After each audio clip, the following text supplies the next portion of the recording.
How to add extensions on your Google Chrome browser. So hello guys, welcome back to my YouTube channel. In this quick tutorial, I'll be showing you how you can easily add an extension on your Google Chrome browser. So first thing, simply open up your Google Chrome browser and just search in for Google Chrome Web Store and just tap on the first link from over here and make sure you head over to extension section, and from here you can actually search in for any type of extension you want.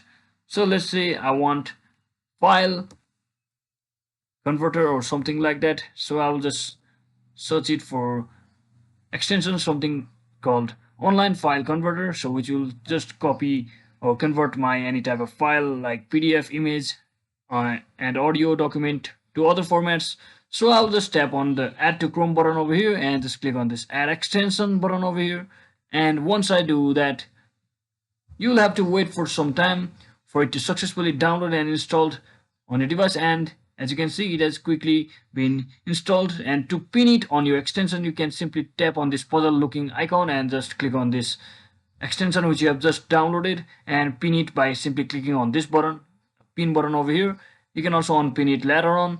So that is exactly how you can easily add an extension on your Google Chrome browser. So I hope this video was helpful guys. If it was, don't forget to like and subscribe to the channel. See you on the next one.